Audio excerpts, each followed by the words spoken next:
Hello, chart watchers, and welcome to this Tuesday, September 4th, Market Watchers Live show with your hosts, Tom Bowley and Erin Swinland.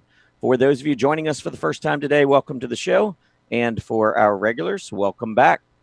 Well, we've got a new day, a new week, a new month started today. We got the Dow Jones Industrial Average down 90 points. The S&P 500 currently down 11, the NASDAQ down 45, and the Russell 2000 taking it on the chin, down 16 points, almost 1% today. 10-year Treasury yield on the rise. Big move today, up 5 basis points, 2.90%. Looking to break out of this trading range that we saw throughout most of August. Volatility on the rise a bit, went back up over 14, the highest level we had seen in about 3 weeks. XLU utilities leading today. That's somewhat interesting given higher interest rates, higher 10-year Treasury yield. Usually we see utilities underperform in that scenario, but that's not the case today. Materials taking a hit today. That could be based on some strength we've seen in the dollar recently, as well as dollar strength today. Healthcare down almost 1%. This is the weakest sector today. Biotech's really weighing on the group, down close to 2%. A downgrade on Facebook today. You can see Facebook challenging its earlier low after earnings came out. That 170 level, pretty critical in the short term. We did go below that level intraday, holding it currently. Be careful if Facebook closes below 170 today. Stock heading in the other direction with an upgrade. Qualcomm continues to strengthen. Nice volume coming in today. Big breakout, or attempt at a breakout, and it is challenging multi-year highs in that 70, 71 area. Okay, Erin, it's the start of September. Bearish, typically bearish for equities. Got a long-term track record where equities do underperform in the month of September. But I got to tell you, my weekend was a pretty darn good one. My daughter got married on Saturday evening. I don't even know. I was speechless Saturday night. I'm still somewhat speechless. It was an amazing day. Aw, that's so great. Congratulations to your daughter who has such a beautiful name. Oh, Erin. I wonder Yeah. where you're going with that. Yes, and it looks like we might have a little bit of an exciting college football season with both our teams winning last night. Well, last night for yours, and in the afternoon for USC beating UNLV. So more Yeah. sports talk coming up. Yeah, the Hokies. Of course, I was with a bunch of Hokies on Saturday night for the dinner, because, of course, or for the wedding, because my daughter did go to Virginia Tech, and so there were a lot of Hokies in the house, and there was a lot of football talk on Saturday night. A lot of, we won't spend too much time here on football, but Virginia Tech certainly has a lot of question marks, or had a lot of question marks going into last night. They lost 7 starters on defense from last year, but their defense looked good, and they came through, had a pretty good game last night against Florida State at Florida State.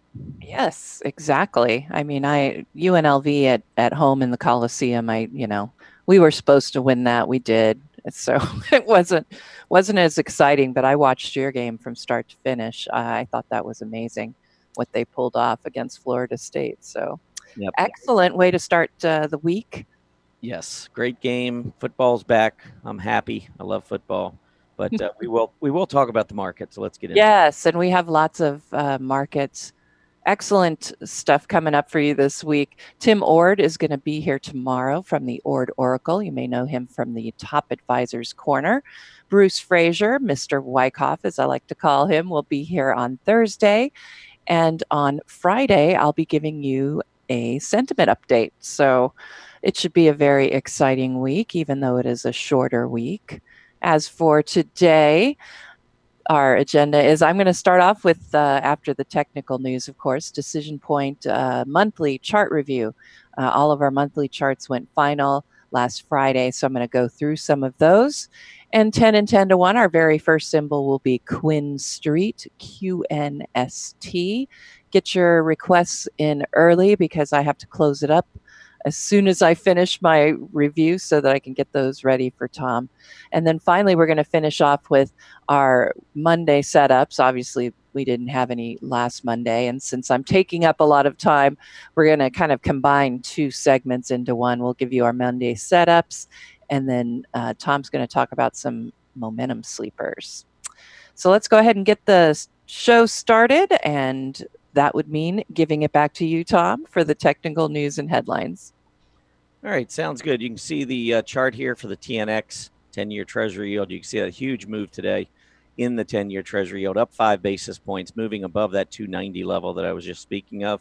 There were 3 economic reports out this morning. August PMI manufacturing index came in better than expected, 54.7 versus 54.5.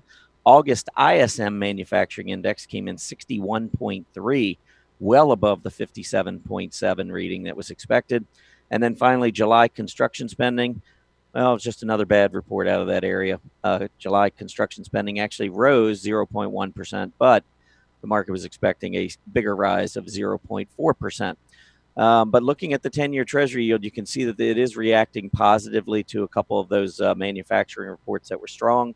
And we are making a technical breakout, in my view, if we can hold it into the close, trying to clear that 290 level. I think this could set up another move up to test key resistance up around 3%.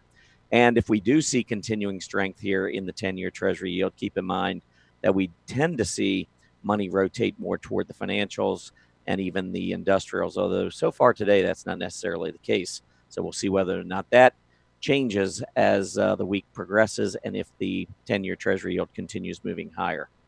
But talking about the 10-year Treasury yield and what this could mean, I always like to go to this chart, a little refresher to start the week and the month.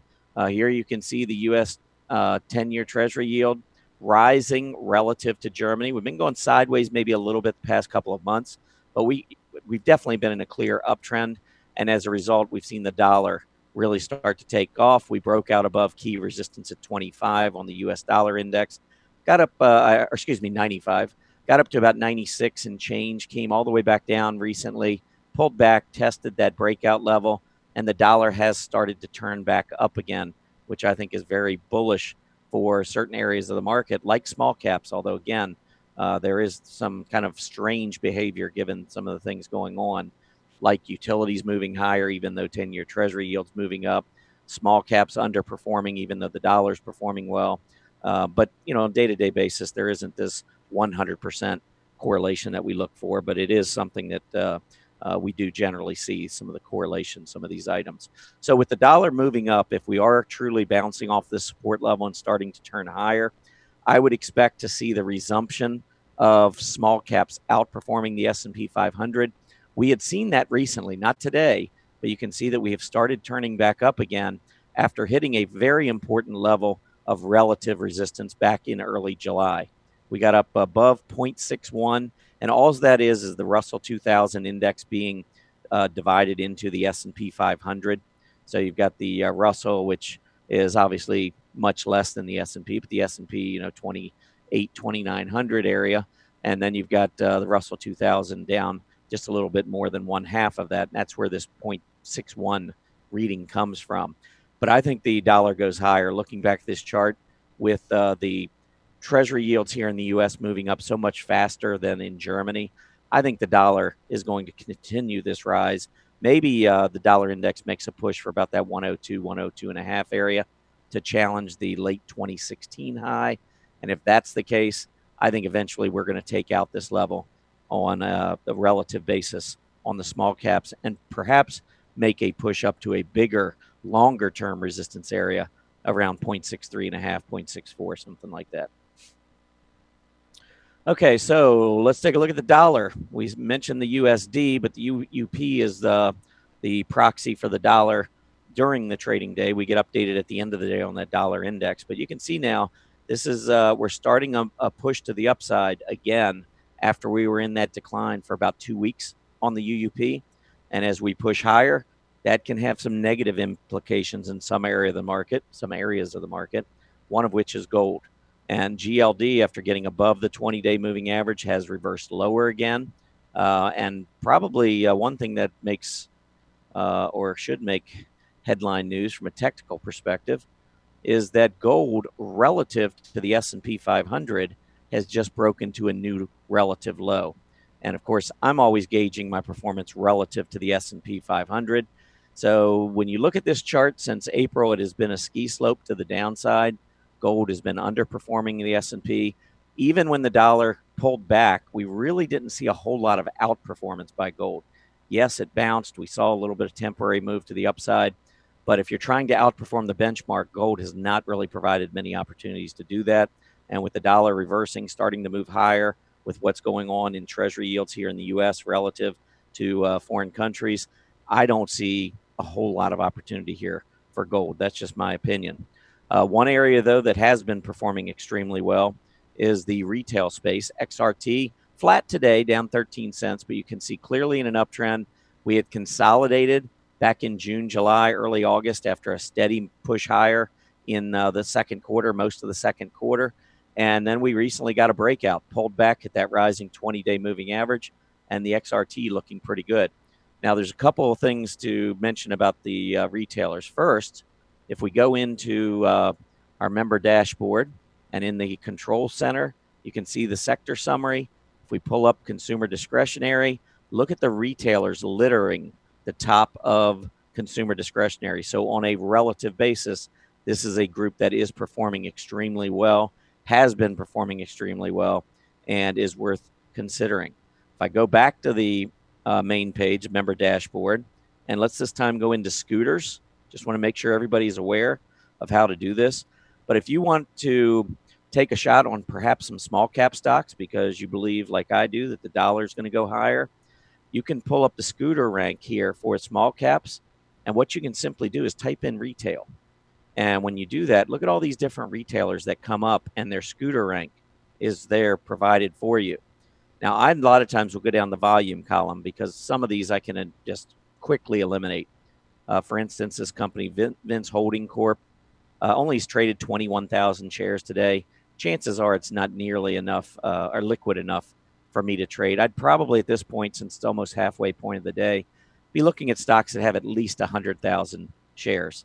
But maybe because the dollar went through this period of consolidation and small caps underperformed for a while, maybe one strategy is maybe to take a look back at some of these companies, some of these retailers that have scooter ranks back in the 70s or 80s. Some of these may have pulled back. So I haven't looked at these, but let's take a look. Here's American Eagle Outfitters, AEO, was on a roll, but over the past couple of weeks, you can see gap down, got a 50-day test, and now starting to strengthen again. We'll see whether it can get back through that 20-day moving average. But this is a strategy where if I like a part of the market, certain industry groups, and then I go into scooters because I like the small caps, I can quickly just zero in on some potential trades. So I think Buckle had reported earnings not that long ago. Yeah, they had gapped up. Look at this pullback after breaking out above this top, pulling back. Now, I don't know if it goes all the way back down to this support level around 23, but if it got back there, I'd be pretty interested in this stock. Or if it breaks back up above the 20-day, we could simply off this uptrend maybe start to be forming a little bit of a cup. But you can see how quickly just, taking a look at the stocks this way can create some potential opportunities for trading. So let's go back up, maybe pull up another one or two here. All right, and here's a 91. Let's take a look at Guess. This is an apparel retailer. Tried to make the breakout over 26, sideways consolidation. I'd certainly keep this one on my watch list. A closing breakout above 26, I think would be very bullish for Guess. So anyway, that's just one way to take a look at some of these stocks. I actually wrote about Ollie's in today's in my Trading Places blog this morning because it's been one of the best performers. And if we take a look at a longer term weekly chart, there aren't too many broadline retailers out there that have performed better than Amazon, but this is one of them. Ollie's Bargain Outlet Holdings stock was $15 3 years ago, just under 3 years ago. Now it's 85. Pretty impressive performance. And the stock just keeps moving higher, but it is overbought, something I would wait on. But you can see how quickly you can uncover stocks that have been performing very well and are in spaces that the market is favoring right now. We do have some upgrades and downgrades. In fact, there were 14 downgrades that I saw. Maybe there were more, but those were the ones I saw. And among those were Facebook. And so let's take a look at Facebook. I am not a fan. I think the stock's going lower. I wrote about this, I believe, in Chart Watchers a couple weeks ago. I think Facebook goes to 150 to test this load back in March and April. And honestly, I think eventually it's going to break that level. I would not be surprised from a longer-term perspective if we see off this uptrend, this become the left side of the neckline. Here's the head. I think we're heading back down to 150 to put in the right side of a neckline. Maybe we get one final bump, but unless Facebook can come up with something to stop the bleeding, I believe we could see a head and shoulder top and a breakdown, which eventually could take Facebook down to 100. And I know that's a bold prediction, but when a company comes out and lowers their operating margin from 44%, 45% down to the mid 30s, there's a reevaluation that is required. I can't imagine there's too many Wall Street firms excited about Facebook right now after they were trading at an all-time high when they came out with their earnings.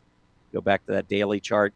Right here, they were trading at an all-time high when they dropped that bomb on Wall Street.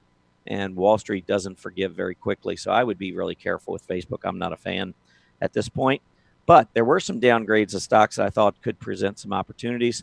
So I'm just going to bring those up. Fabrinet FN, stock gapped up. This was earnings related.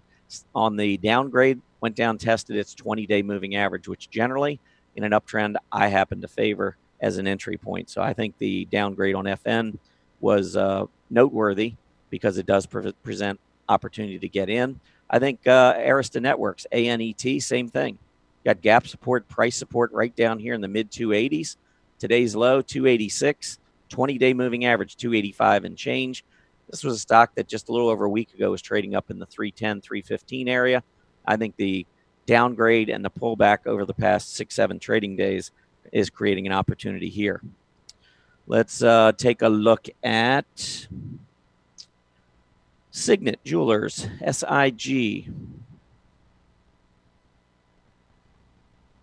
And SIG made a big move last week. I'm trying to think whether it was I saw it, but I was pretty busy at the end of last week, as you can imagine. But I saw news that came out on Signet. I can't remember if it was earnings and a repurchase agreement, maybe. There was something else I thought besides earnings. But anyway, the stock gapped up, had a huge day. You can see it was trading below 55. That day went up over 70. That's a huge move. It's pulled all the way back down now, testing the top of gap support. I think, again, a pullback with a downgrade on a stock that's pretty healthy is generally a pretty good opportunity to enter. TLYS, Tilly's, TLYS, downgrade, but you wouldn't know it by the action. Look at the volume coming in on this stock. So probably is a valuation downgrade. I don't trust some of these Wall Street firms as far as I can throw them. So I'm not sure if the downgrade sometimes isn't, a little manipulation, hoping to get a stock a little bit cheaper. Tons of accumulation going on in this stock at the end of last week. And even with the downgrade, barely moved lower. And now the stock's up over 5% today. And then IIVI was another one that was downgraded. The stock had been moving up quite a bit, fairly good volume, breaking out above prior highs. And once again, with that kind of strength in momentum, price momentum, you can see that in the PPO. We come back, we test the 20-day moving average. Now, I'm not trying to say that the 20-day moving average is absolutely going to hold. What I am saying, though, is a lot of times during uptrends, this is a key area of support, and you can manage your risk when you enter in situations like this. Among the upgrades today, UPS. UPS upgraded, trying to make another breakout. And what's really interesting with UPS is check out its competition. FedEx, nowhere near that earlier June high. But you take a look at FedEx much higher than where it was at the June high. So UPS definitely the stock that is of choice right now among those two companies. AMD never seems to take a break. I really thought a long-term, well, maybe not long-term, short-term top I thought was in with that shooting star candle. We did pull back and consolidate for a few days. Nice little flag formation. And it looks like AMD just doesn't want to stop. Look at the volume coming in on this upgrade. Another big breakout here. BSX, which is Boston Scientific, got an upgrade. I think we're getting close to some overhead resistance between 36, 37, though. Might want to be careful. I like the stock. I just think it could rest after a test of that resistance. Here's Qualcomm that I mentioned earlier. Nice breakout again today. I do want to just mention, if you go back over the longer-term weekly chart, and I'm even going to go back let's go back last 5 years. We are up against some key resistance going back into 2014 near the 70 level. We are taking out highs, though, from the past couple of years. I like Qualcomm. If you recall, they came out with a massive buyback of their stock. and I believe the stock goes higher. The buyback was about 1/3 of its market cap. Many buybacks are maybe 5% of a market cap. I mean, that's a decent size. 10% is really big. 33% of your market cap is huge. That guarantees you a lot of buyers going forward, and I think makes a big statement of what management thinks and the shareholders, the board of directors, think of their company.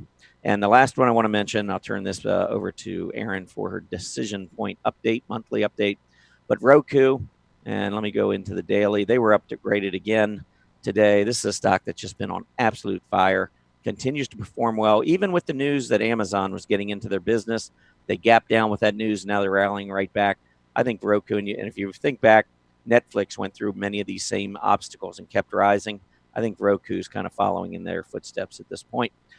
So, Erin, I'm going to take a break. I'm going to turn it over to you. What is the DecisionPoint report? What is that looking like these days? Righty. Okay, here we are. Yes, I'm here. All right, well, let's go ahead and get started. This is the DecisionPoint monthly report. Let me go ahead and take care of this. All right. I'll get this so that you can see it better. All right, there we go. Okay, yes. So I'm getting ready to do the DecisionPoint monthly review. I do these after the last trading day of the month, because at that point, all of the monthly charts go final as far as the DecisionPoint market timing signals. So I think it's important for you to see what we're seeing. And if you want more information, I would recommend you go to the DecisionPoint blog. Carl wrote an excellent blog article on Friday that goes through most of the charts that I'm getting ready to show you. I'm going to be expanding on a few areas like mid caps and small caps, but he gives you pretty much the information you need to know about the major market in general, and then also finding out what's going on with the big four, as we like to call it: dollar, gold, oil, and bonds. And I'm going to do all of that for you right now. In fact, what we have for you today is quite a bit. So I'm going to go through the monthly and weekly and daily charts for the large cap, mid and small cap, and then the big four I just mentioned. And then finally, I will also be going over our DecisionPoint indicators, which you do see here on Market Watchers Live frequently, but I think it's important in all of my reviews, weekly and monthly, to get the information on what's going on right now. So I will be going over those indicators as well. So I'm going to go ahead and get started with our first chart. We're going to start off with we're going to start with the Dow and just work our way through here. All right, let me get this nice and big for you. All right, so this is the Dow, and again, I'm going to go through daily, weekly, and then monthly charts for all of these, so it may be a little bit of a fire hose, but that's why we have these shows recorded on YouTube, and it gets rerun on Stock Charts TV. So what I am seeing here at this point is a rising trend channel. It's a little bit loosely drawn as far as the price tops go, but I think that it gives you the information you need to see. One of the problems that Carl had pointed out when he was on the show last Wednesday, and then also in his blog article, is the fact that he's seeing a possible parabolic move starting to come together right now. And I'm going to show you that a little bit more closely. But when you see prices rising out of a rising trend channel like this, it should give you a little bit of pause. And notice also when it did come out of that rising trend channel, it broke above some very important overhead resistance at that February top. Well, now we're coming down. We've closed the gap that happened on that breakout, and it does appear we're heading back down. However, we are still sitting right now right on that support level there at that February top.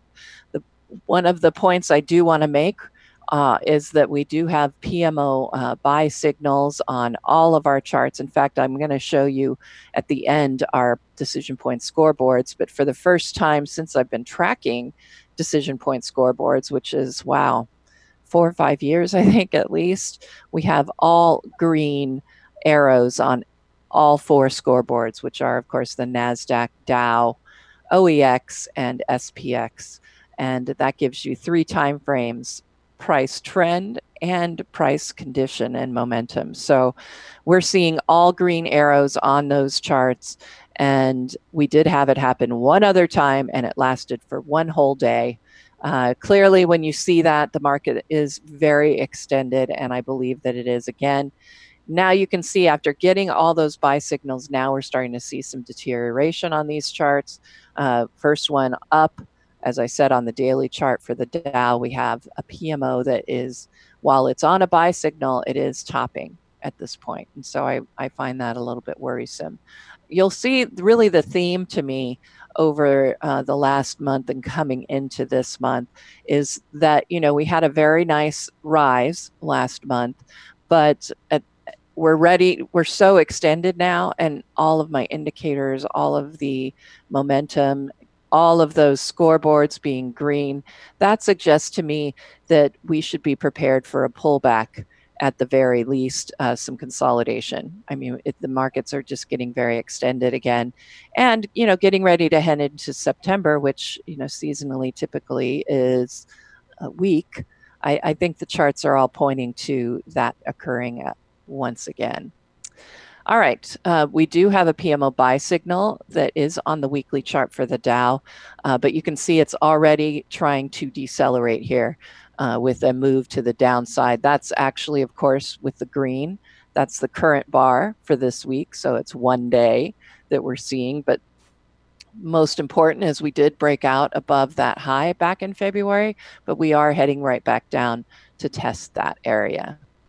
All right. So for the monthly chart on the Dow, let's get this up here. And this is what we're talking about a little bit here on the Dow, more so on the S&P, which you'll see later. We are seeing, here's our secular bull market rising bottoms trend line. And now you can see when you go from this 2016 low on up, that's more of your cyclical bear market or bull market. So it's cyclical cycles. We're looking for a breakdown here eventually. You can see that the long-term PMO, it did avoid that sell signal with that bottom above the signal line, but you can see right now it's trying to flatten out. So I'm looking for weakness despite the buy signal that is intact here, because we are seeing this sort of hesitation in the PMO to move higher. And if we get a PMO top below that previous top, that would certainly give me pause. NASDAQ 100, I think, is the healthiest of all of them that I have been looking at. On the daily chart, we are seeing the PMO trying to top now. It had, we had gotten that nice strong PMO buy signal, but we're starting to see deterioration here. Of course, if we were to back this chart up by a day, without today's trading, I would say the PMO is still rising. So the NASDAQ, I think, still looks fairly strong, but we do need a pullback when you start seeing a rally of this strength going mostly, and starting to at the end here, go vertical. So it is time for a bit of a pullback or some digestion on the NASDAQ 100. But I like the weekly chart. We are starting to see deterioration, like I said, in terms of, a little bit of a slowdown. But let's face it, it's still traveling in a nice, healthy northeast direction. We were able to poke just above the top of this rising trend channel this past week on the NASDAQ 100. But it does appear we're getting ready to come back in to trade this week within that trend channel rather than continue that breakout. NASDAQ 100 on the monthly chart, I think, looks great. We have a rising trend channel. We're not seeing that on all four of the indexes. We're still looking at some wedges, as you'll see shortly. PMO is rising nicely. There's really not much deterioration to the PMO. It's hugging the top of this rising trend channel. So I think in terms of the long term, NASDAQ still looks rather healthy.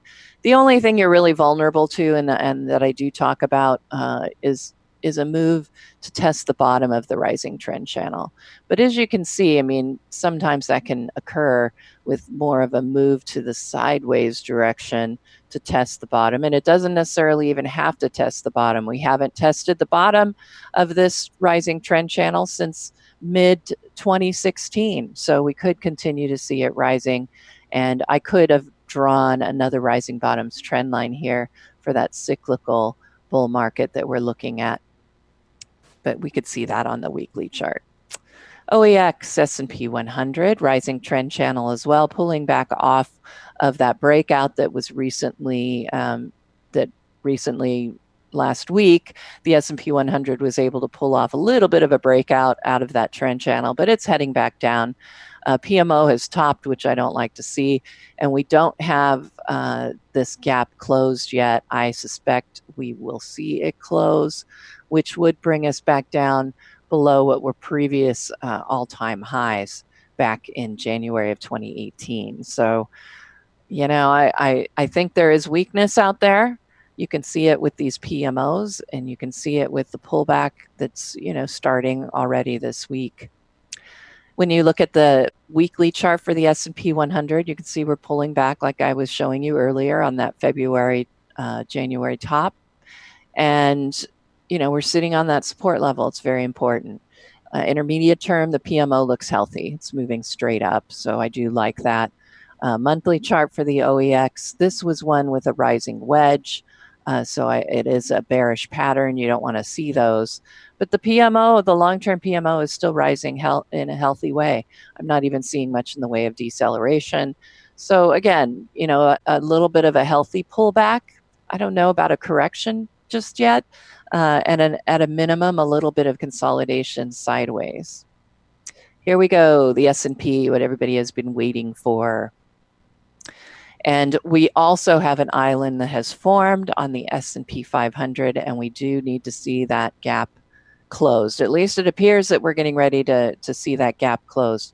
I wouldn't consider it a breakaway gap at this point, mainly because we are pulling off of that all-time high, and it's a pretty consistent decline. So I'm looking at this as more of an island reversal, meaning we will have to fill that gap, which would bring price, you know, back down to that 2875 level for the S&P 500. Notice the PMO has also topped.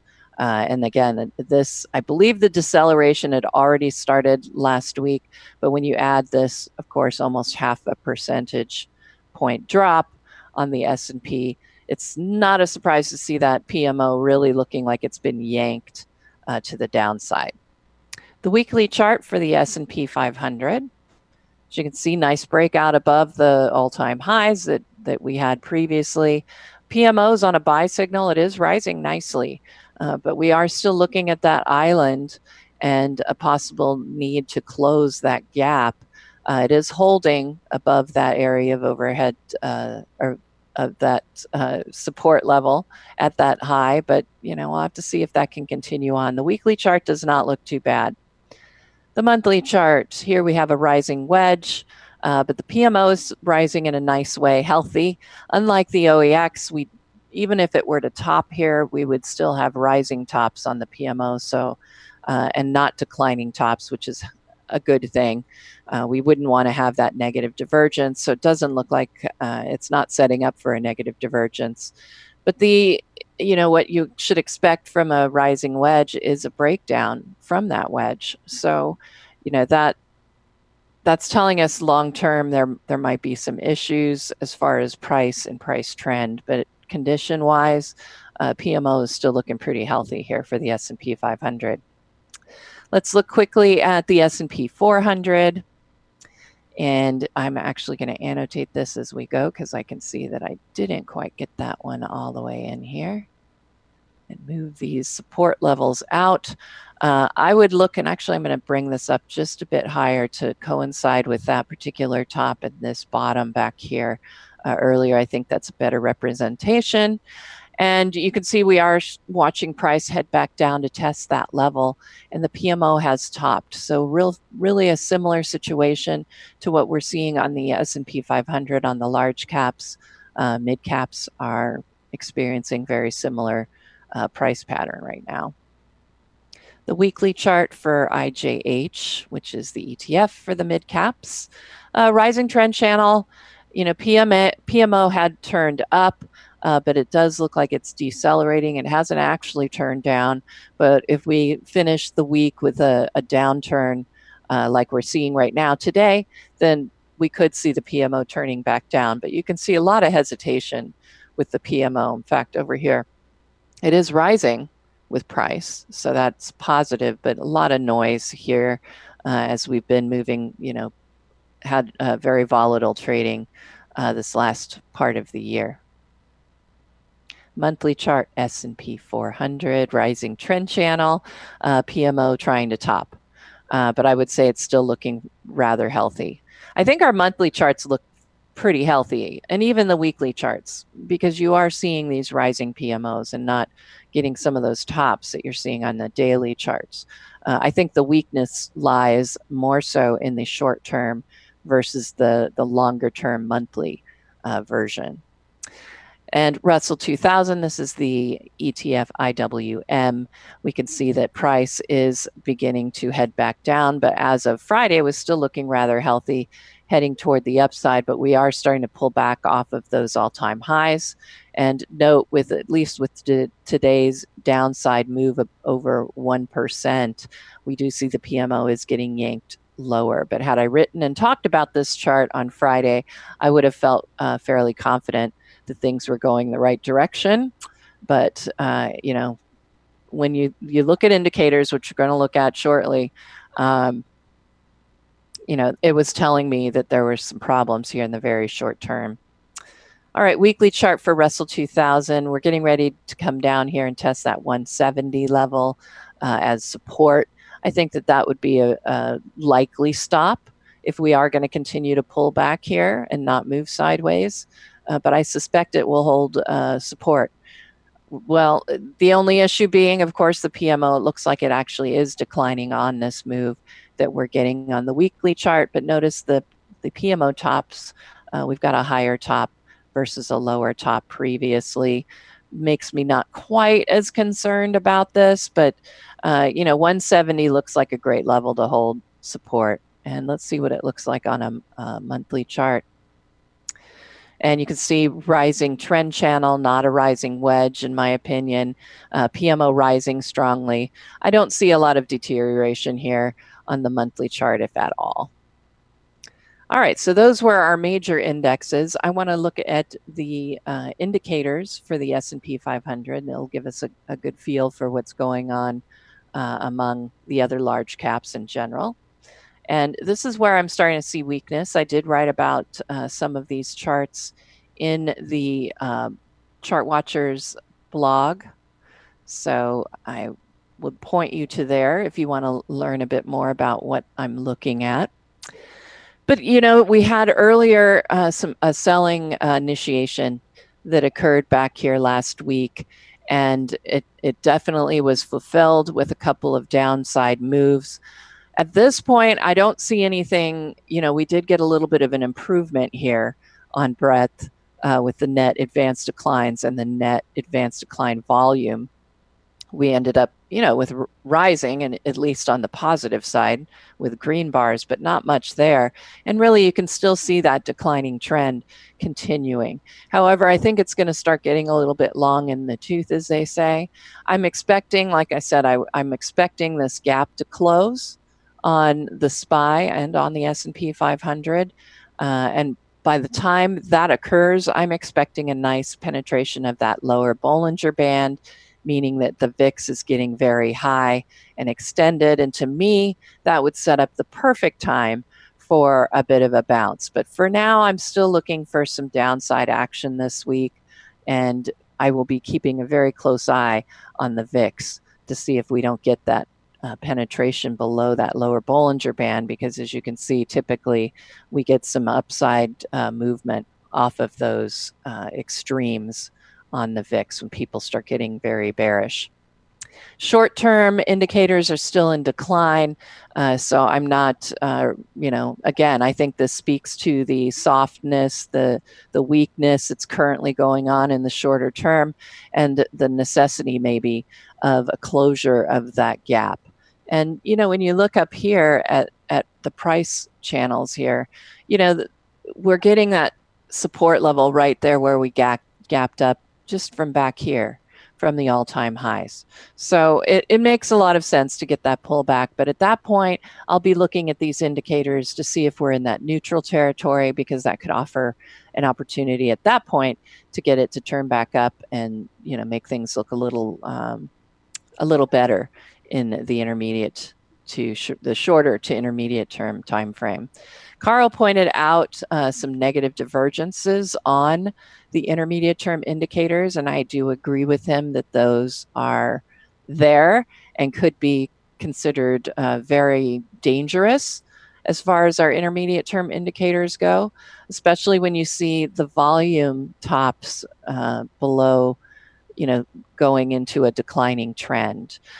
Typically, that's telling you that volume isn't supporting the upside move that's going on to the degree that you would want it to, and that typically is going to lead you to some downside. And you can see where we saw similar action back here in April. So I would be watching closely to see if we don't get a continuation of this decline. I suspect, like I said, that we will get a continuation of this decline to at least cover up and close that gap that we have earlier. All right, big four, and then we'll wrap this up. First, starting off with the dollar. And as most of you know who have been watching this show the last couple of days, my gut has been telling me that the dollar was going to make a reversal to the upside, but my indicators were not supporting that. So it was very hard to get bullish on the dollar when my indicators were all pointing in the downward direction, even after we got that little bit of a bounce there off of rising bottoms trendline support there. I still like the dollar at this point, but I would like to see this momentum continue to carry to the upside because I think the gold chart looks pretty good, and I'm going to move on to gold when we finish up here with the dollar. Weekly chart for UUP, we can see the PMO is now turning back up, and it started to decelerate. You know, we were having trouble. The dollar was, UUP getting back above that 25.25 level. And right now, as you can see, we are getting above that. So again, had I written about this chart on Friday, I would have remained somewhat bearish here on the dollar based on what I was seeing on the daily chart and what I'm seeing here. But we have the advantage of foresight by seeing what's going on today on these charts. But remember, this is 1 day of trading, so we'll have to see how that OHLC bar finishes off the week. On the monthly chart for the dollar, I think it looks very positive. You have a rising PMO. You have a breakout right here that we saw. This is the US dollar, not UUP. I have better historical records here on USD. And I would be looking for it to get back up here into that 100 level. You know, again, everything's really lined up pretty nicely. And look at that 6 and 10 month EMA positive crossover. So, you know, it's hard to be down on the dollar when you're seeing these kinds of, you know, moves with momentum and with prices bouncing. However, gold, you know, Greg talked up gold last week big time. He was very excited about the setup for gold. And like I said, you know, gut feeling, I wasn't liking it. I'm still not thrilled with it, but I have to say that, you know, my indicators are, you know, lining up in such a way that it's telling me that we should expect gold to eke out a little bit more to the upside. And, you know, if you wanted to make a case for it, I think you could make a case for a flag here, which would mean a move, well, you know, back up here to maybe test a high back here at 1270. Certainly 1240 looks doable when you have a PMO buy signal lining up like this. I'm not thrilled with the way the 5-day EMA, you know, hit the 20-day and then immediately turned back down. But that is, you know, part of just pulling back a little bit here to form that that flag at the top of what could be considered a flagpole. One of the things that Carl pointed out, and I'm going to show it to you on the weekly chart, is that we are starting to see very bearish sentiment right now. Sentiment that we haven't seen in that large in these discounts since back in 2013. And typically that does lead to a nice upside move. So, he's looking for the bounce. We have this long-term declining tops trend line. We got gold to bounce off of that, and it's now above that 1200 level, which is, a very important level. You can see we've had plenty of touches at that 1200 level, and it's holding right now. We got above it. So the PMO is in decline here, intermediate term, but which is why I can't get super excited about a longer term upside move for gold. But I think in the short term, gold does still look pretty healthy. We have this 1200 level again, marking off on the monthly chart.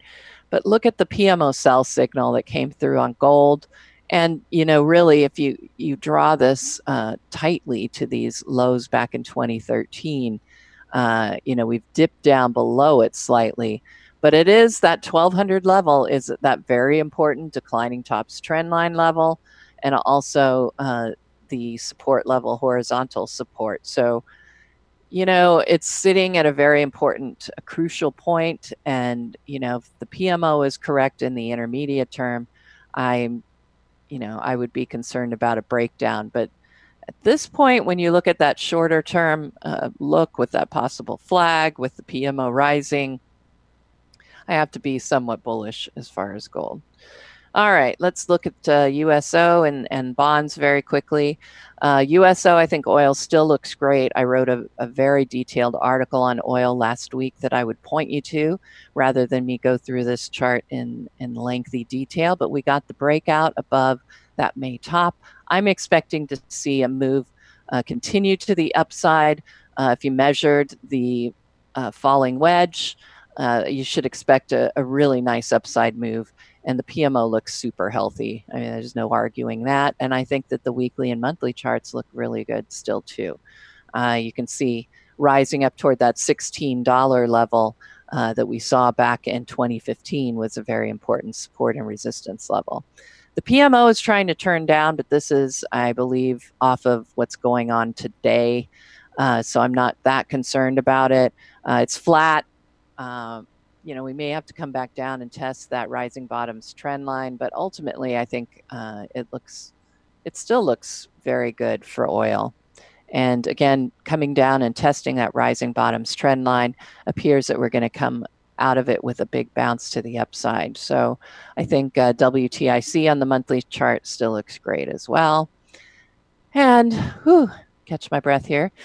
We've got TLT. We're going to finish it off. TLT is just about ready to give us a sell signal. I suspect it's going to come in today with this big gap down.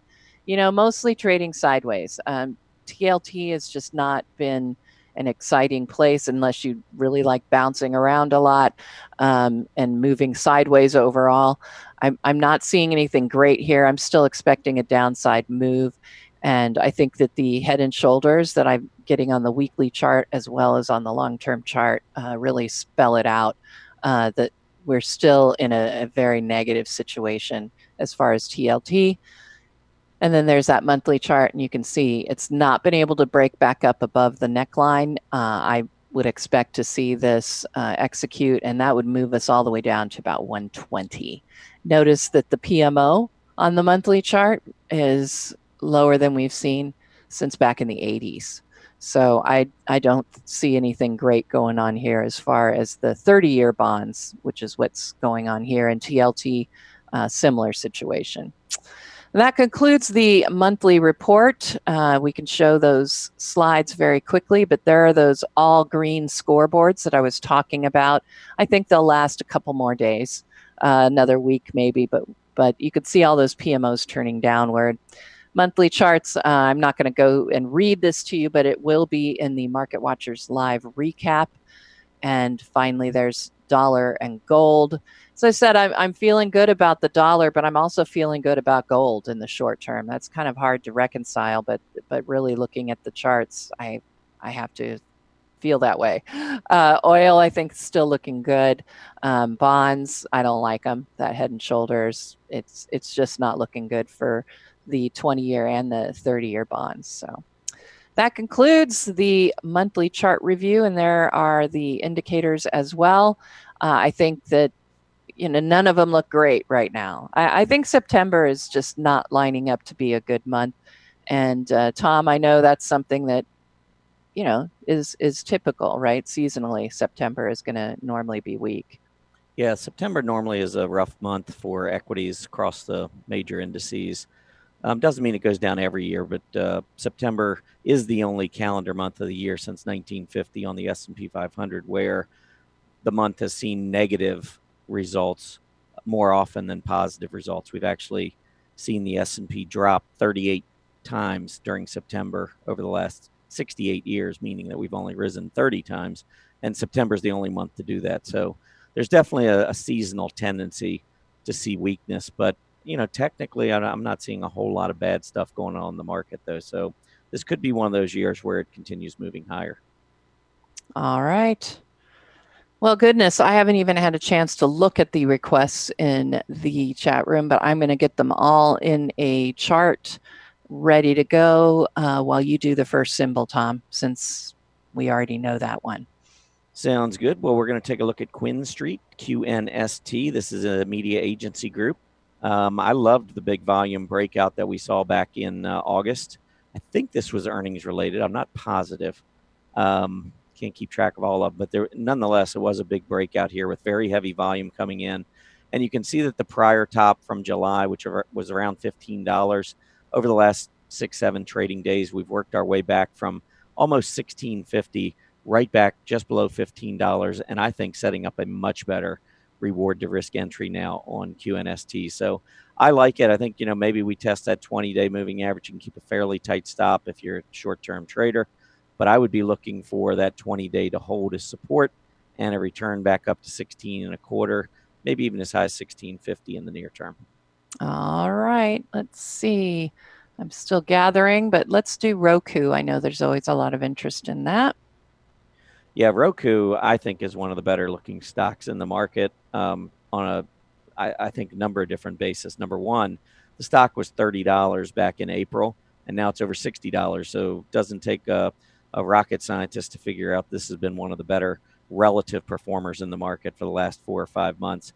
And I know there's a lot of value folks out there that look at a stock and say, well, it's doubled in 4 months. It can't possibly be a good investment at this point. But as a momentum trader, that's exactly what I want to see. I want to see stocks that are being accumulated and outperforming. So I suspect Roku is going to continue to perform well, but it does set up more short-term risk when stocks are overbought or they're stretched above key moving averages. I think that for Roku, over the past 3-4 months, that rising 20-day moving average has been generally a pretty good area for entry. And so that's what I'd be looking for here. We have a recent low and a breakout, by the way, at about that 58 level. So let's annotate the price support resistance area right there. So that was your prior high with heavy volume, second week of August. We went sideways for a little bit, maybe a little flag action, broke out, and noticed when we pulled back, and I think that was the day that Amazon announced that they were going to get a little bit into Roku's business. And that's never a good thing, but I believe it could just be setting up an opportunity. I would expect a little bit more sideways action, but a test of that 20-day moving average on Roku, I think, looks rather appealing.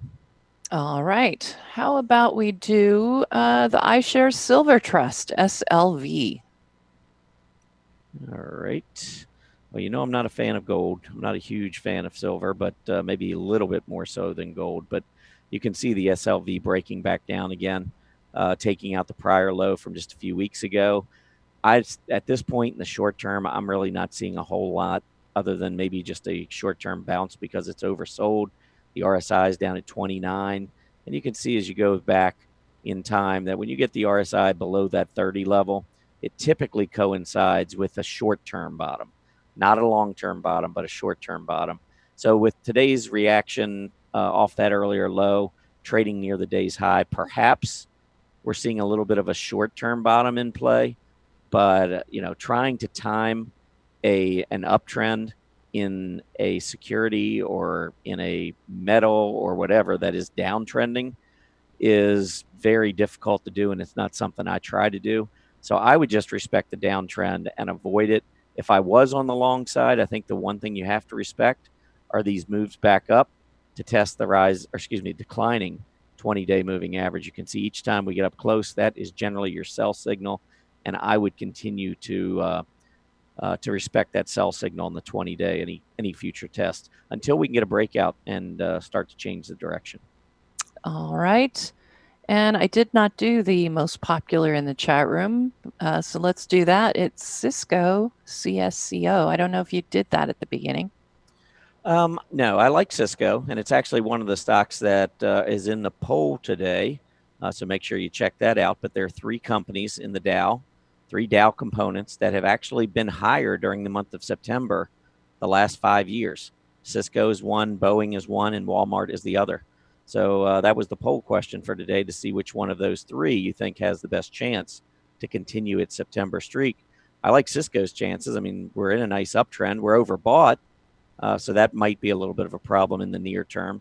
But I do think this is a stock that is looking very good technically, and a pullback would likely represent a nice reward to risk entry point. So what I'd be looking for on Cisco is we've had some tops.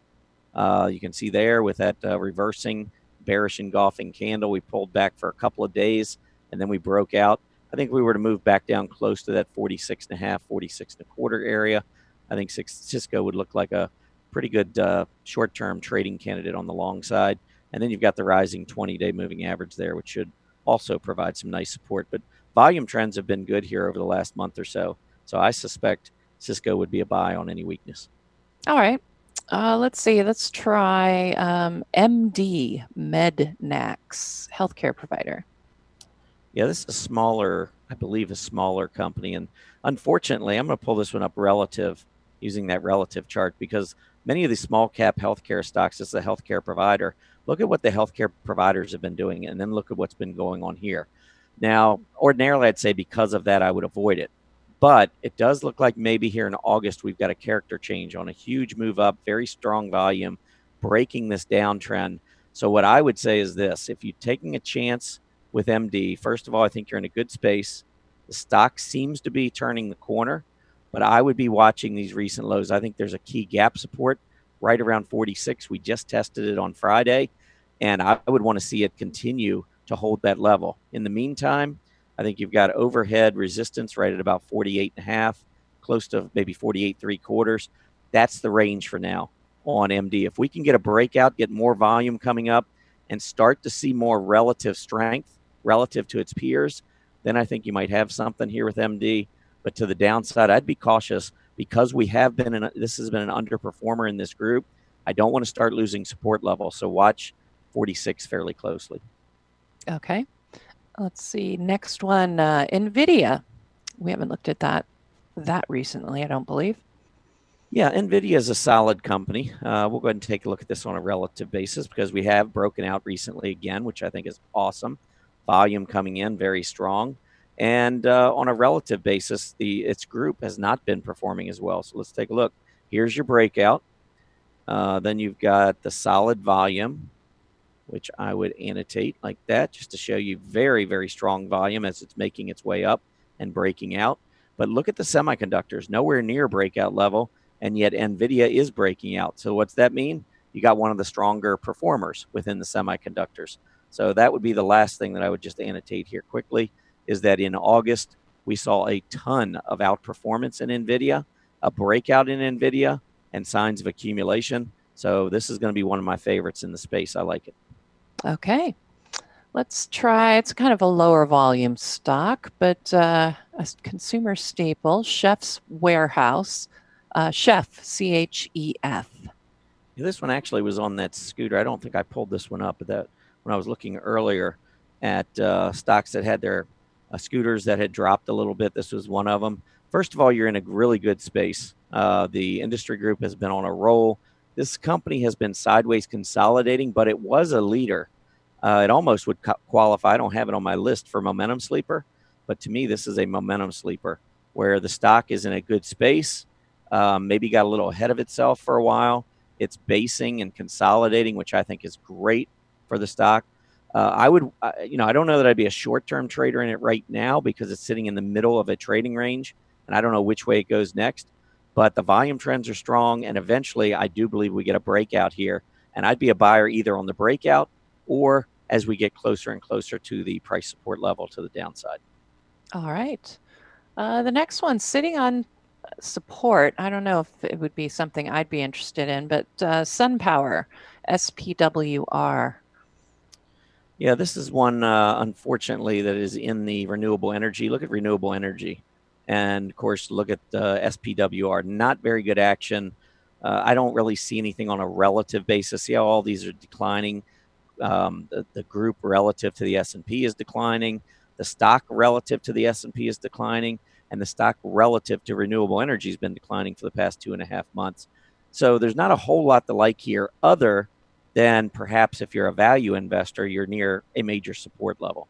So what I would just annotate here, and there's not really a whole lot I like, but I think if you can hold on to $8.50, this is where we have seen many bounces.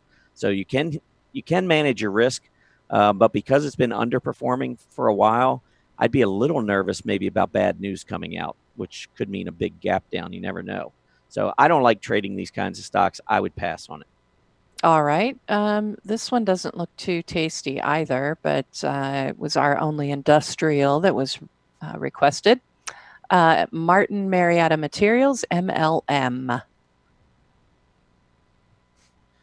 All right, yeah, another one going down. Look at the volume coming in on this decline. I mean, that generally is not going to be something that's going to excite me. The group is way off its earlier high from January.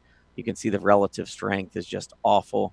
The group relative to the S&P is setting a new low. So to try to find a stock like this, I mean, this is clearly an attempt to bottom fish if you get in here, which again is not my strategy. So I'm not going to like it. Maybe similar to SunPower, you're getting down close to a couple areas where we have seen support in the past. So let's call the 195, 194 area all the way down to about 189 as support. But I am not liking the direction of the stock, and I'm not liking the volume trends. I'm going to pass. All right. And our final one, let's see, materials, commodity chemicals, RYAM. I have just the ugliest PMO, so I know I wouldn't touch it with a 10-foot pole. See, that is the one difference between our systems. Yes. Because I would be all over it right now. I mean, just because the reward to risk is so strong. And I think typically when I like a stock on a pullback, the PMO or the PPO or the MACD or whatever, all those momentum oscillators are generally going to be pointing down. But here, whereas you can see the volume coming in and supporting these moves to the upside, but the last breakout occurred right at 2050. And this was a stock that just a week ago was 2150. Now today it's at 2045, and the 20-day moving average is 2047. I'm right on support. The volume is very light, has been lightening as we've been dropping. I think it's going to make a run for up here at the 22 level, and I can keep a fairly tight stop. I think if it breaks below the 20, then I think we got a shot maybe to go back to the top of the gap support, 19 and a quarter. So it's not something I would just buy and hold on to. But if I got a reversal here on this 20-day moving average, I'd be looking for 22. All right, that completes the 10 and 10. And you have a list there. Let's see, there it is, of the symbols that we went over. These will be up in the Market Watchers Live chart list after the program. I should have those in after Tom sends them to me. And you can go there and you can not only just see them, you can also grab them for yourself and save them to your own chart list. And that way you'll have that relative style that Tom often uses. But at this point, it is time for our final market update. So let's go ahead and take a look at what has been going on in the markets.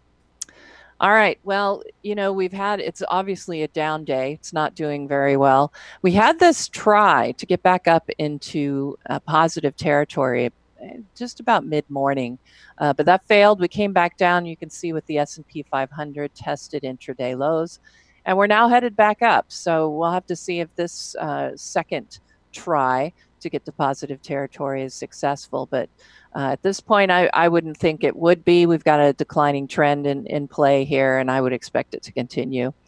Mid caps really took it on the chin here at lunchtime, but it is S&P 400 trying to make a comeback. Similar situation for the Russell 2000. Really difficult morning into lunchtime. TSX mostly on the decline, but again, it appears we may have hit some intraday lows to bounce off of with the U.S. markets as well as Canadian market. Treasury yields are up, currently reading at 2.899%, almost getting to that 2.9 area.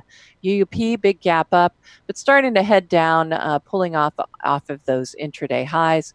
Gold gap down, but is also trying to make a move to the upside. It looks like covering up almost half of the losses from this morning. USO mostly unchanged, but down slightly, 1 cent, 14.70. And the VIX is rising. It's been a little bit bouncy today, but currently reading about 13.78. So like I said, I was looking at that VIX chart with the Bollinger Bands. I'm looking for a move outside of the 1550 area. So we still have some time to get investors a bit more nervous than we have them right now.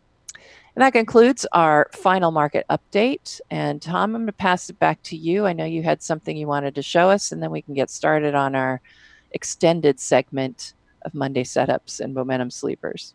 Yeah, I just wanted to point out to everybody very quickly, just if you go into the sector summary, which you can find at the members dashboard in the control center, you just scroll down till you get to the sector summary.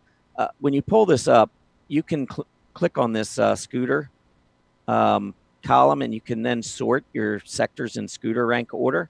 And you can see that consumer discretionary and technology continue to be the best performers. And this is one of the things that I look for to help me believe, anyway, that the S&P 500's rally is sustainable and likely to continue when I see some of the more aggressive sectors continuing to lead, not only in terms of price performance, but also you can quickly look at it based on the scooter rank. And then when you look down toward the bottom, one of the groups at the bottom, consumer staples, of course, that's one of your defensive areas. And you can see the difference between consumer discretionary and consumer staples. And as long as I've got that kind of configuration, it's going to be very difficult for me to get bearish on the market. So I just wanted to point that out very quickly before we head into our Monday setups. All right. Okay, let's see here. I guess we should open it up and see what happened with last week's picks. I wasn't really thrilled with mine. There we go. BlackBerry BB at 1072. I think it was reading about 1050 something earlier. I'll have to see. I'm going to take a peek at those charts. I'm going to just pull those up. Yeah, BlackBerry actually, after you put it out, went up a little bit, 2 or 3%, but it did put in that bearish engulfing candlestick. I think it was last Wednesday. So the short-term pullback to the rising 20-day moving average for me wouldn't be that surprising. But, you know, again, as a candlestick fan, I would be watching that reversal like that and, you know, perhaps acting accordingly. So overall, I thought it was a, you know, you did hit on it for the first couple of days with the stock up 2-3%. Yep. Exactly, but it did not hit my stop, so I would technically still be in it, and my target was not hit either. So if I would, you know, if this were my intermediate term, you know, pick, I'd still be in it at this point. So I think it still might have some move to go. We've now got a PMO in positive territory. Yep. And why don't you go ahead? You could just pull up my NUS, which was in, I think it's almost where it was. I think it's pretty much flat, huh? Yeah, I mean, it too had a little bit of a move earlier last week, but I think came back down. I do like the candle that printed on Friday. It put in a piercing candle on Friday, near support around $79. So breakout above 81 there, I think, would be bullish. All right. Okay. Sounds good. Since we're going short, I'm just going to give you my pick for the week, and it's going to be CYRX. I liked this one. I didn't get a whole bunch of them on my scan this morning, so that always gives me pause as far as whether I really want to get into the market or not. But I thought this one looked really pretty good. And I've got these really nice positive divergences on the price bottoms and the OBV and the PMO. And we have a scooter that's in that hot zone. So I like all of that. If you look in the thumbnail, I think you could make a case for a flag formation going on there. It's near the bottom of this shorter term trading range. I would be looking for a breakout and a move. Well, I have some pretty $15 I think would be a great first up here, just from these tops that we saw in this particular trading range. But I'm shooting for the stars here. I'm looking for a move over 16.25 to up to $17.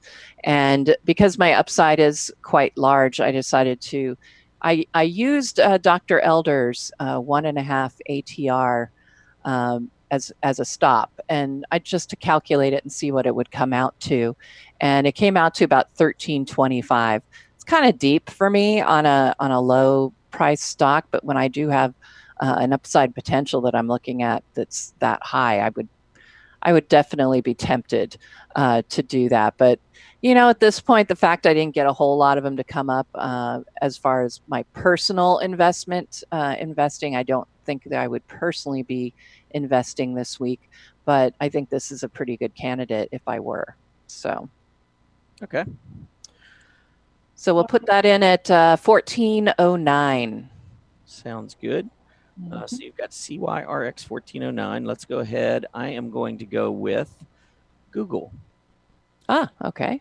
I think I've heard of that one. Yeah, well, it's Alphabet actually, but I'm going to I'm going to keep calling it Google until I'm forced to change.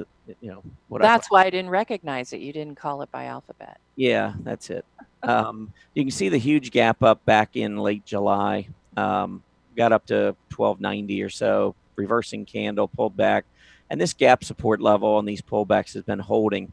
And I wrote about Google in the Chart Watchers over the weekend. It's one of 3 stocks that I wrote about that really performs well historically in the month of September. And it's actually followed by a really strong month in October. So the next 2 months historically tend to be very strong months for Google. And I'll take a look at that in just a minute. But technically what I like is off of this uptrend, really the uptrend started back in late March. This uptrend, I think we have an inverse head and shoulder pattern that could be in play. You really don't get that confirmed until you break the neckline resistance and get some volume in on it. But I like to take a chance, especially if I like the overall chart. I like to take a shot in the potential inverse right shoulder. And I think that's what we could have here. So there's your uptrend. Here's a left shoulder, neckline. A lower low puts in the head. Here's the right side of the neckline, and then the drop the past 3 days where it's dropped about $45, $50, I think could be setting up to put in a right shoulder, very similar to the left shoulder. Notice we're also at pretty key gap support, price support, 50-day moving average support. There's a lot of things going on here that I like about Google. And then my final comment, if we take a look at the seasonality for Google, we have over the last 15 years, check out the September performance. Now, that might be different than what I had reported in Chart Watchers because, of course, today is the first day of September. So that calculation may have changed because of today's action so far.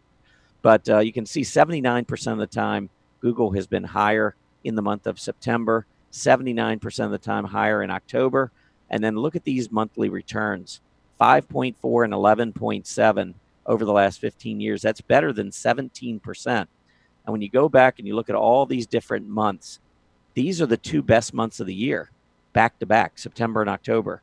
So I think Google's got a lot going for it here, and I can keep my risk somewhat contained to the downside because I am at so many different support levels.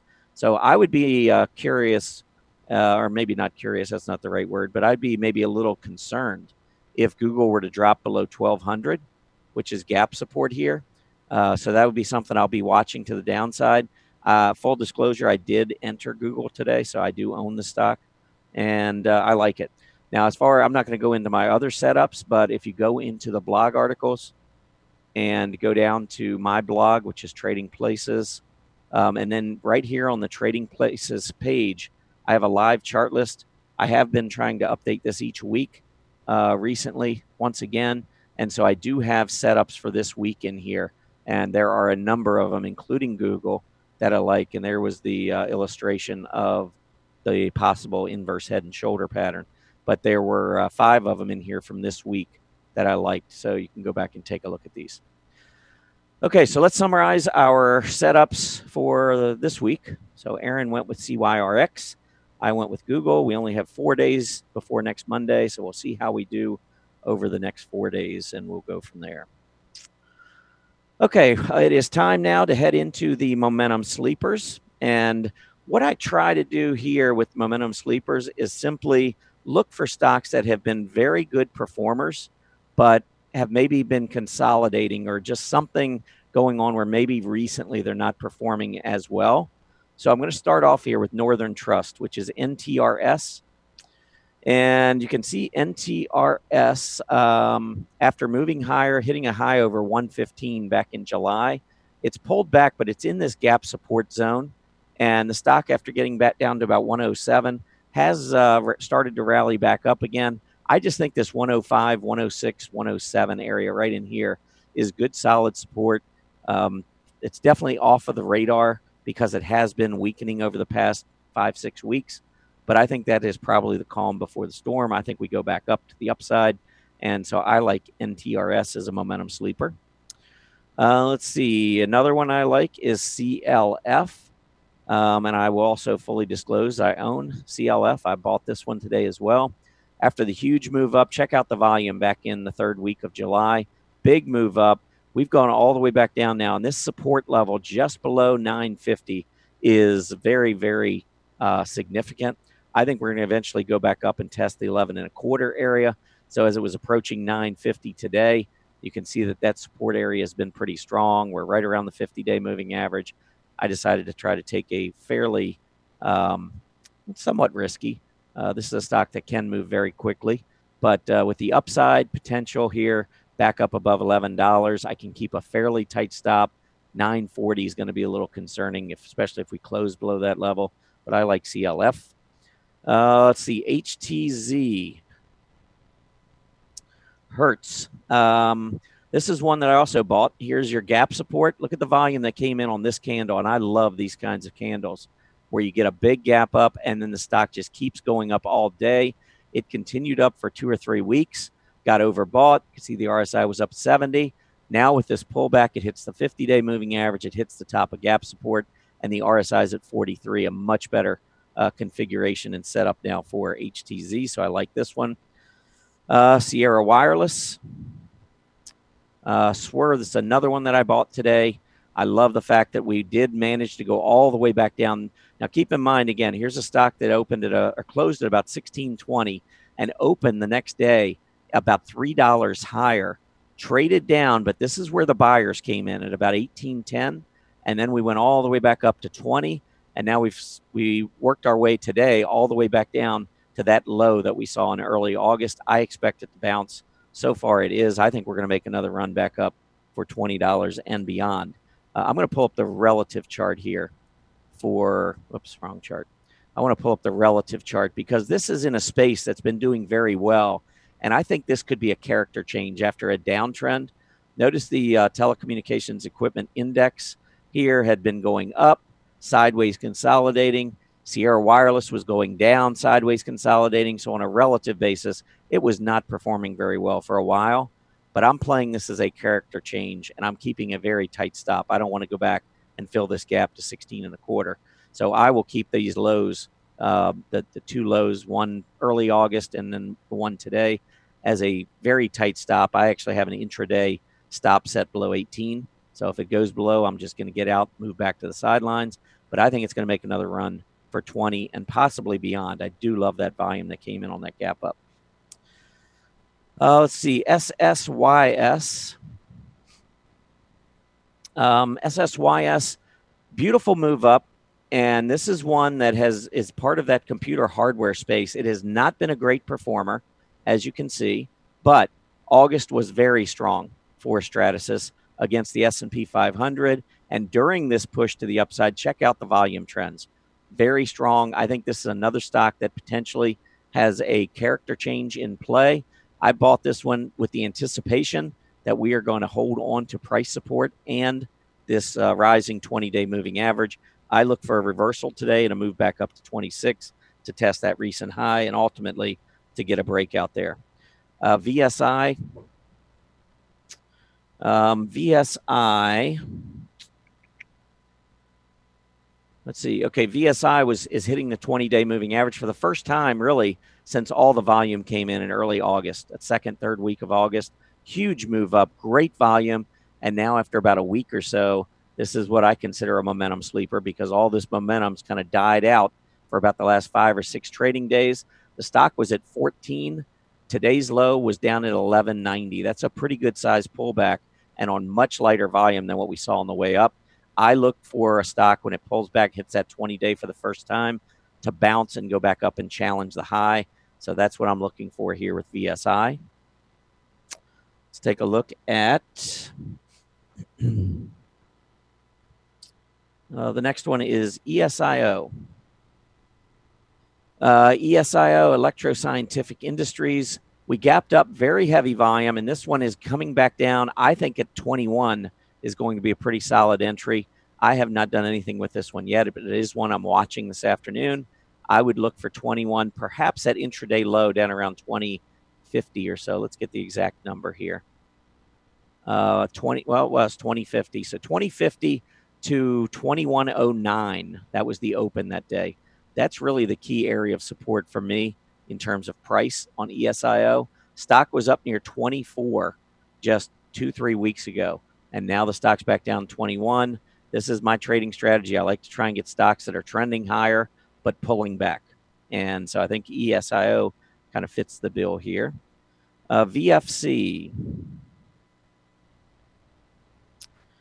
VFC is VF Corp. I like the consolidation. Check out this 91 level of support. And it's in a group that's been moving higher. We saw tremendous outperformance on a relative basis for about 3 or 4 weeks. We've pulled back recently, but we're at support, or at least close to it. Let me just annotate this quickly so you can see the support area right here. But that 91 level, after moving up on very strong volume, each time we've pulled back to 91, we've seen buyers reemerge. Now, you might look at this and say, well, it's a head and shoulder top.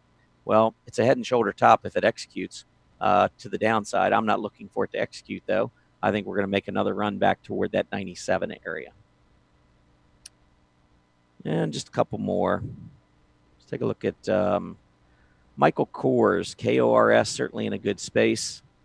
And you can see Michael Kors, after making a breakout, putting in this new high.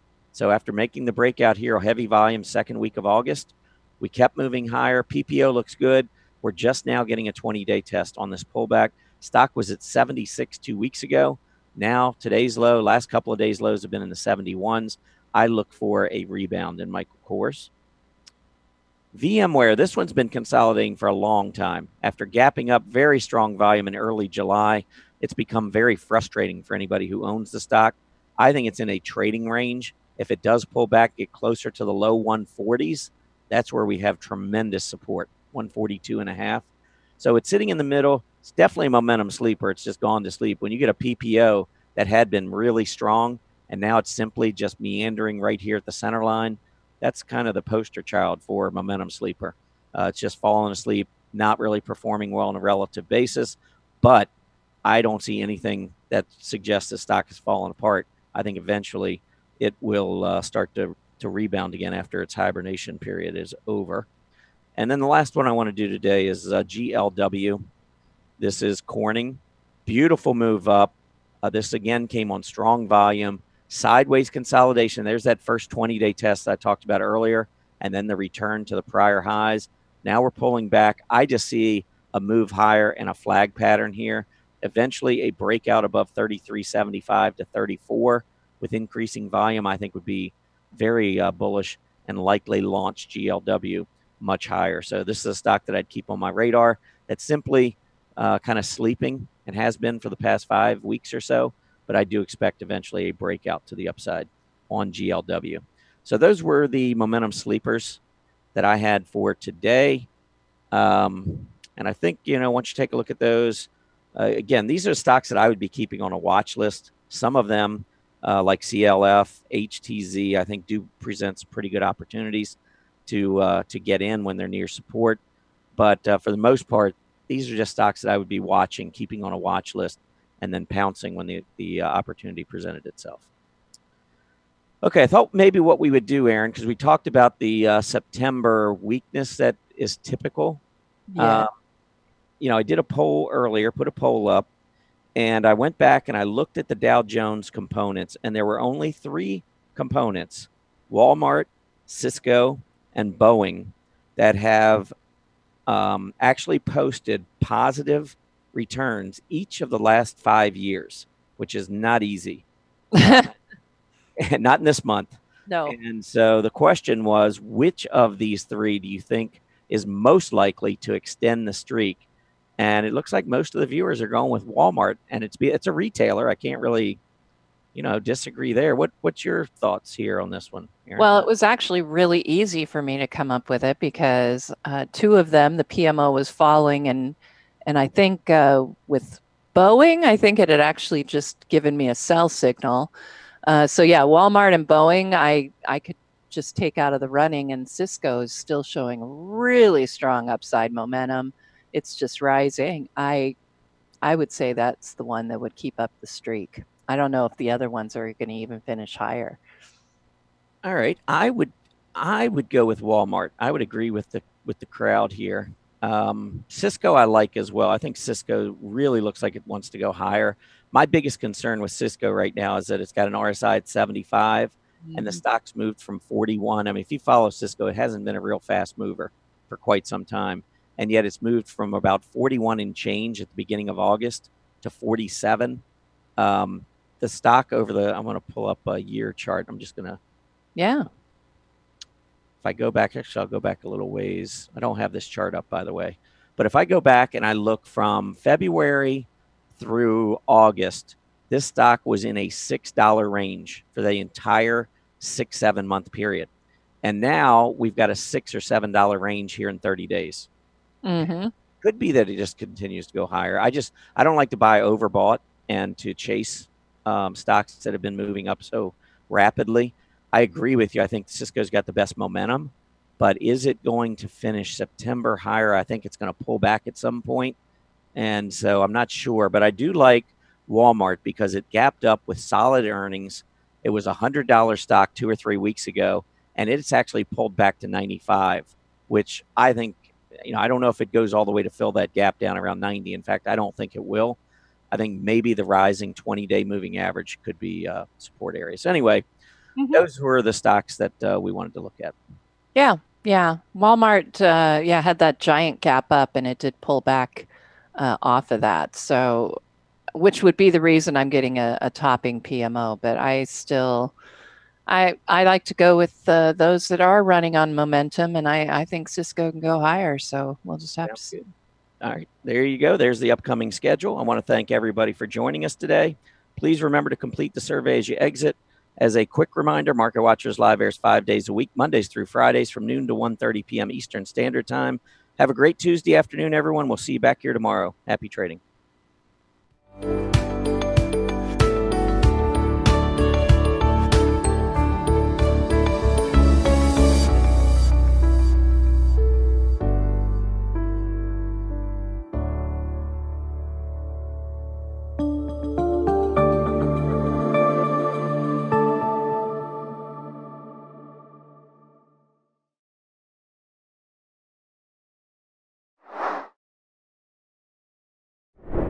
This video will show you how to add a date line to your charts. So if you have a whole bunch of stuff piled up here and you want a date line farther down, there is a way to put it on there and how to move it. So Down here under indicators, it's one of the options, date time axis, and by just moving it up and down with these triangle arrows, and notice this little blue arrow that moves with it, it'll help you position it exactly where you want it.